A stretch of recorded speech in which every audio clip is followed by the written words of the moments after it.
Unified 911, anong matutulong namin sa'yo? Anya ti maitulong mi ken kahapon. Anong may tatabang ko sa Unsay imo? akong ikatabang nimo? Ngini makadabang na misal ka no. Sa anumang wika o dialekto, may tulong na darating sa iyo.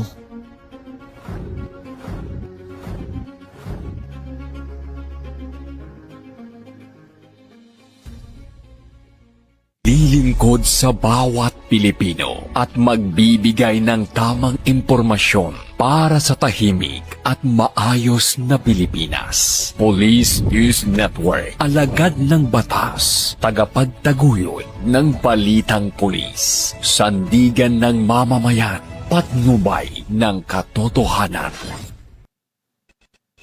La Campo Crame, maghahatid ng pinakahuling kaganapan at nagbabagang balita. Ito ang PNN Police News Network. At ngayon, ang inyong mga tagapagbalita. Magandang araw, Bagong Pilipinas. Ako ang inyong alagad ng batas, tagataguyod ng Balitang Pulis, Patrolman Don Brosas. Maghahatid ng tamang balita, kwento ng pulis at serbisyo para sa mamamayan, at ito ang PNN News Online. Ang pangunahing balita ng Police News Network, alagad ng batas, tagataguyod ng Balitang Pulis.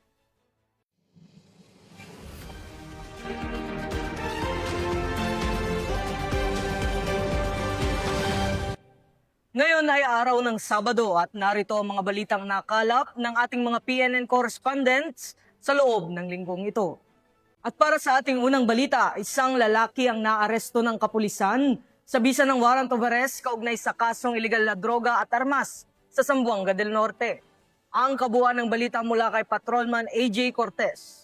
Naaresto ng mga tauhan ng Cebuco Municipal Police Station, katuwang ang 2nd Zamboanga del Norte Provincial Mobile Force Company, ang isang wanted person sa isinagawang law enforcement operation bandang alas 5:30 ng hapon. Nito lamang ika-12 ng Oktubre taong kasalukuyan sa Barangay Nala, Cebuco, Zamboanga del Norte. Kinilala ang naarestong sospek na si alias Aldi, 54 anyos, lalaki, may asawa at isang fish vendor na residente ng nasabing barangay. Ang pagkakaaresto sa sospek ay batay sa warrant of arrest for service of sentence na inisyu kaugnay sa paglabag sa Republic Act 10591 o Comprehensive Firearms and Ammunition Regulation Act at Republic Act 9165 o Comprehensive Dangerous Drugs Act of 2002. Ang mga warrant ay nilagdaan ni Honorable Ella Michelle Santa Maria Cubero, presiding judge ng Branch 27 RTC 9, Siocon, Zamboanga del Norte, noong ika-3 ng Setyembre taong kasalukuyan. Matapos ang matagumpay na operasyon, dinala ang sospek sa kustodiya ng Cebuco Municipal Police Station para sa wastong disposisyon at dokumentasyon. Ang naturang operasyon ay bahagi ng patuloy na kampanya ng Zamboanga del Norte Police Provincial Office laban sa mga wanted persons upang matiyak ang kapayapaan at kaayusan sa lalawigan. Mula dito sa tanggapan ng kapulisan sa Region Siam, ako ang inyong PNN correspondent, Patrolwoman AJ Cortez, alagad ng batas, tagataguyod ng Balitang Pulis. Maraming salamat, Patrolman Cortez. Kulungan ang bagsak ng top 8 provincial level most wanted person matapos hahina ng warrant of arrest kaugnay sa kasong frustrated murder sa Davao Oriental. Ang report mula kay Patrolwoman Queenie Babes Arendain. Arestadong isang individual sa sinasagawang manhunt Charlie operation ng mga tauhan ng Baganga Municipal Police Station. Nito lamay 13 ng Oktubre taong kasalukuyan sa Barangay Central, Baganga, Davao Oriental.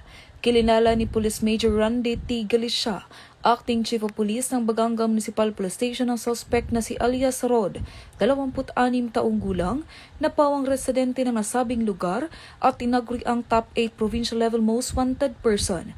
Ayon kay Police Major Galicia, naaresto ang suspect sa isang manhunt Charlie operation na inihain ng pinagsamang tauhan ng Baganga Municipal Police Station, Regional Special Operation Group, Regional Police Drug Enforcement Unit 11 at Regional Intelligence Division sa paglabag sa kasong frustrated murder na inisyu ng Regional Trial Court, 11th Judicial Region Branch 7 Davao Oriental na may rekomendang piyansa na nagkakahalagang 120,000 pesos.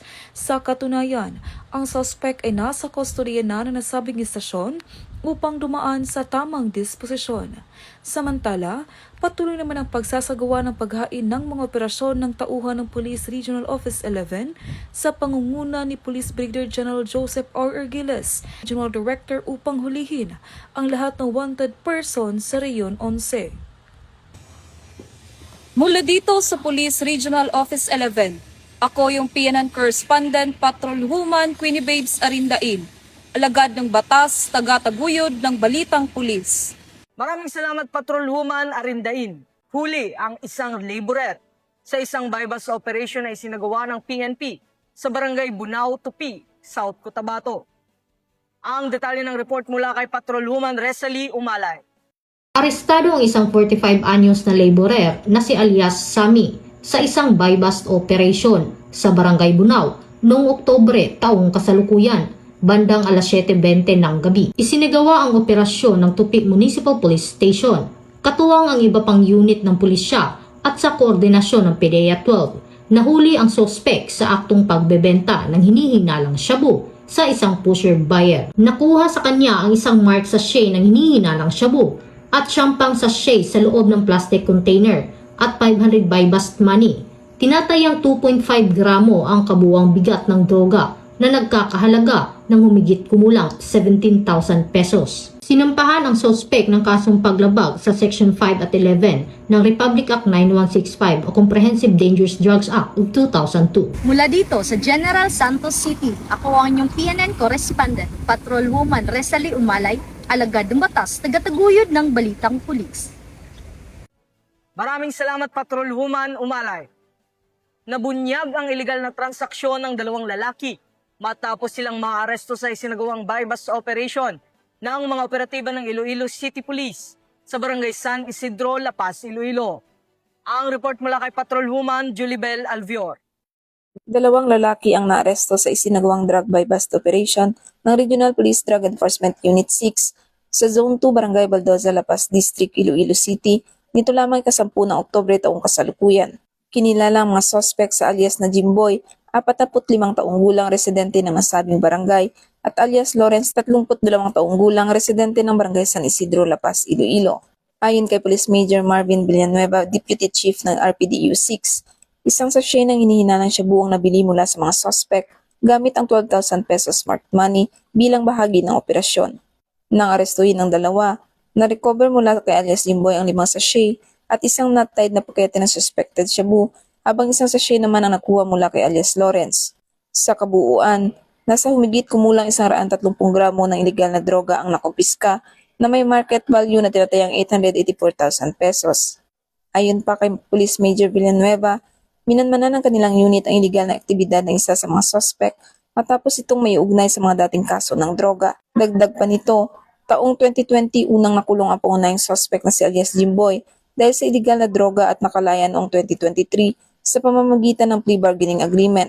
Sa kasalukuyan, nasa kustodiya na ng mga kapulisan ng dalawang suspect para sa dokumentasyon at nakatakdang sampahan ng mga kasong paglabag sa Republic Act 9165 o Comprehensive Dangerous Drugs Act of 2002. Patuloy na nananawagan ng Iloilo PNP sa publiko na makipagtulungan sa mga isinasagawang kampanya laban sa iligal na droga upang mapanatili ang katahimikan at kaayusan sa lungsod ng Iloilo.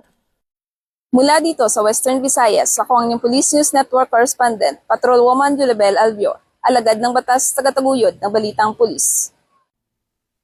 Maraming salamat Patrolwoman Alvior. Nauwi sa pagkakaaresto ang isang lalaki matapos mabisto ng mga tauhan ng Criminal Investigation and Detection Group, Palawan Field Unit, ang kanyang illegal na bentahan ng produktong petrolyo sa bayan ng Sofronio, Española, Palawan. Patrolwoman Eloisa Beredo sa report. Nahuli sa isinagawang entrapment operation ng mga tauhan ng Criminal Investigation and Detection Group Palawan Provincial Field Unit ang isang lalaki na sangkot sa iligal na pagbebenta ng produktong petrolyo sa Barangay Panitian, Sofronio, Española, Palawan. Kinilalang sospek na si alias Arman, 40 anyos, may asawa at residente ng naturang barangay. Ang operasyon ay isinagawa sa ilalim ng Oplan Ligas sa koordinasyon ng Sofronio Española Municipal Police Station at Sofronio Española Bureau of Fire Protection, alinsunod sa paglabag sa Batas Pambansa bilang 33 na inamyendahan ng Presidential Decree 1865. Naaktuhan ng sospek habang iligal na nagbebenta at nakikipagkalakhalan ng mga produktong petrolyo tulad ng diesel at gasolina. Na-recover mula sa kanya ang mga sumusunod na ebidensya, 1 pirasong 100 pesos at 1 pirasong 50 pesos na marked money, 1 kulay asul na funnel, 3 pirasong walang laman na 1 litrong bote, 6 na container na may tig 30 liters na gasolina, 6 na container na may tig 30 liters na diesel, 1 square tank na may 1,000 liters na gasolina at 1 square tank na may 50 liters na gasolina. Tinatayang nasa 132,420 pesos ang kabuang halaga na nakumpiskang produkto ng petrolyo na binuo ng 180 liters ng diesel na nagkakahalaga ng 11,520 pesos at 1,860 liters na gasolina na nagkakahalaga ng 120,900 pesos. Ipinaalam sa sospek ang kanyang karapatan alinsunod sa batas. Siya ay kasalukuyan na sa kustodiya ng Criminal Investigation and Detection Group Palawan Provincial Field Unit para sa kaukulang dokumentasyon at tamang disposisyon. Ang matagumpay na operasyon na ito ay patunay na patuloy na kampanya ng Philippine National Police laban sa iligal na pagbebenta ng produktong petrolyo na naglalayong itaguyod ang disiplina, integridad at tapat na serbisyo para sa sambayanang Pilipino. Mula dito sa Palawan Police Provincial Office, ako ang inyong PNN Correspondent Patrolwoman Eloisa Joy Beredo, alagad ng batas, tagataguyod ng Balitang Pulis. Maraming salamat Patrolwoman Beredo. Nasabat ang mahigit 700,000 pisong halaga ng shabu mula sa 2 lalaki sa isinagawang anti-illegal drug operation ng mga operatiba ng Limay Municipal Police Station sa Barangay St. Francis II, Limay, Bataan. Nakatutok dyan si Patrolwoman Lixen Reyes Sawera. 2 lalaki ang naaresto sa isinagawang anti-illegal drug operation ng mga operatiba ng Limay Municipal Police Station. Katuwang ang Bataan Provincial Police Drug Enforcement Unit sa Barangay St. Francis II, Limay, Bataan. Kinilala ni Police Colonel Marites A. Salvadora, Provincial Director ng Bataan Police Provincial Office, ang mga sospek na sina alias Espin at alias Ramon, kapwa 49 anyos at residente ng nasabing barangay. Ayon sa ulat, nakumpiska sa operasyon ang isang medium-sized sachet ng ininalang shabu, kapalit ng 6,000 marked money na tinanggap umano ni alias Ramon, at isang large-size sachet ng shabu na may timbang na 103.52 gramo na nagkakahalaga ng 703,936 batay sa standard drug price. Bukod dito, nasamsam din ang isang Technospark cellphone at isang itim na case na ginamit umano sa illegal na transaksyon. Ang mga naarestong sospek at ang mga nakumpiskang ebidensya ay dinala sa Limay MPS para sa wastong dokumentasyon at disposisyon at inihanda ang kasong paglabag sa Sections 5 at 11 Article 2 ng Republic Act 9165 o Comprehensive Dangerous Drugs Act of 2002. Patuloy ang pinaigting na kampanya ng Bataan PNP laban sa iligal na droga bilang patunay ng kanilang dedikasyon sa pagpapanatili ng kapayapaan at kaayusan sa lalawigan. Mula dito sa gitnang Luzon, ako ang inyong PNN Correspondent, Patrolwoman Lixen Reyes A. Saweran, alagad ng batas, tagataguyod ng Balitang Pulis. Maraming salamat Patrolwoman Sawera. Samantala, arestado ang isang lalaki sa Ermita, Manila matapos mahuli ng mga operatiba ng Manila District Anti-Cybercrime Team sa iligal na pagbebenta ng mga online financial accounts sa social media. Nakibalita dyan si Patrolwoman Mary Grace Artesuela. Sa pamamagitan ng isinagawang cyber patrolling ng mga tauhan ng Manila District Anti-Cybercrime Team, natukoy ang iligal na aktibidad ng suspect matapos itong mag-alok ng financial account sa halagang 6,000 piso sa pamamagitan ng social media. Agad na nakipag-ugnayan ang mga otoridad sa suspect at nakipagkasundo para sa isang meet-up sa Ermita, Manila. Sa isinagawang entrapment operation, nahuli ang suspect matapos mapatunayan na aktibo at tunay ang mga ibinebentang financial accounts na labag sa umiiral na batas. Ang suspect ay kasalukuyang nahaharap sa kasong paglabag sa Anti-Financial Accounts Coming Act o AFASA.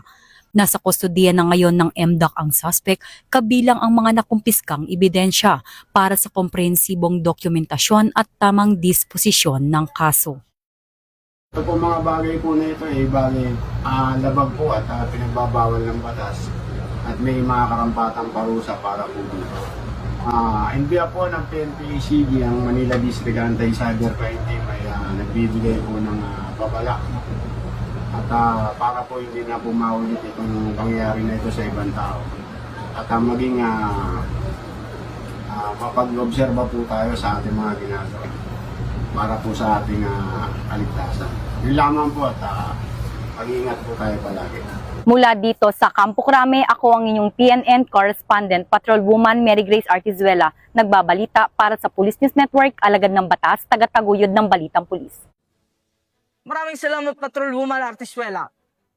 Mabilis na rumisponde ang mga tauhan ng San Juan City Police Station matapos mabundol ng isang motorsiklo ang isang batang lalaki sa lungsod. Ang detalye ng report mula kay Patrolwoman Jenny May Dolor.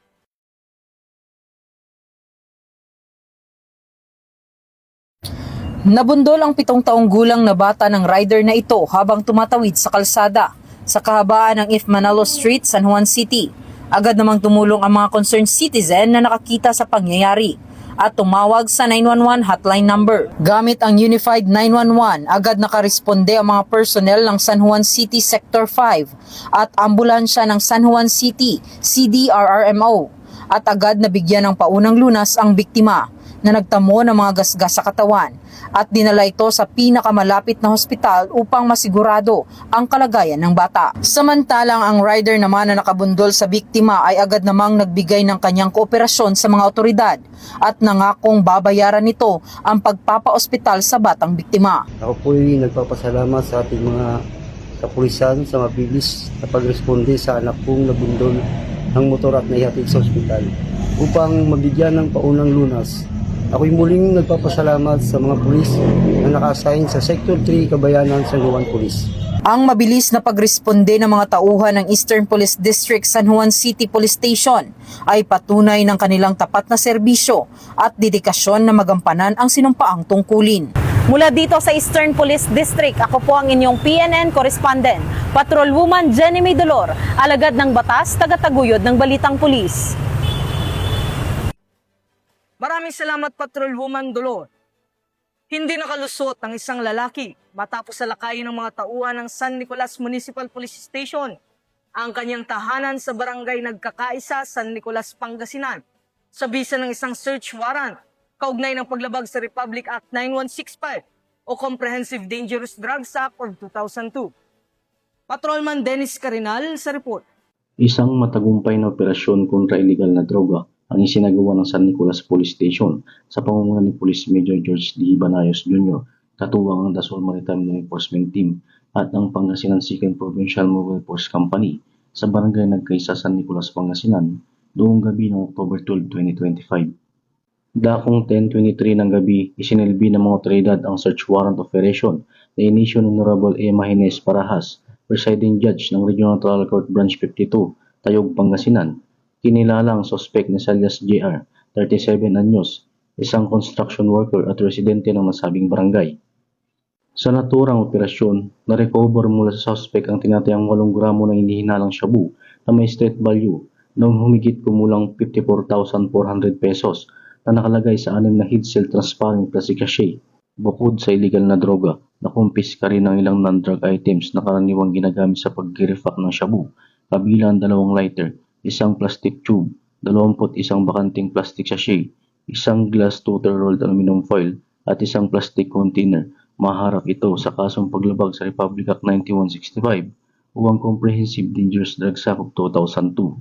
Ang tagumpay ng operasyon ay bunga ng magandang ugnayan sa pagitan ng mamamayan at ng pambansang pulisya para mas lalong mapaigting ang kampanya laban sa kriminalidad tungo sa mapayapat tigtas na bagong Pilipinas. Mula dito sa Picadillo, Ilocos Region, ako po ang inyong Police News Network correspondent, Patrolman Dennis Carinal, alagad ng batas, tagataguyod ng Balitang Pulis. Maraming salamat, Patrolman Carinal. At yan ang mga balitang nakalap ng ating mga PNN correspondents mula Luzon, Visayas at Mindanao sa loob ng linggong ito. At sa ngalan po ng pamunuan ng Philippine National Police, sa pangunguna ni Acting Chief PNP, Police Lieutenant General Jose Melencio Nartates Jr. at sa pamumuno ni President Ferdinand Bongbong Marcos Jr., kami ay maglilingkod sa bawat Pilipino at magbibigay ng tama at balanseng balita. Kami ang bagong PNP para sa bagong Pilipinas. Serbisyong mabilis, tapat at nararamdaman. Mula rito sa tanggapan ng tagapag-ugnay ng Pambansang Pulisya, ako ang inyong alagad ng batas, tagataguyod ng Balitang Pulis, Patrolman Don Brosas. Maghahatid ng tamang balita, kwento ng pulis at serbisyo para sa mamamayan, at ito ang PNP News Online, ang pangunahing balita ng Police News Network.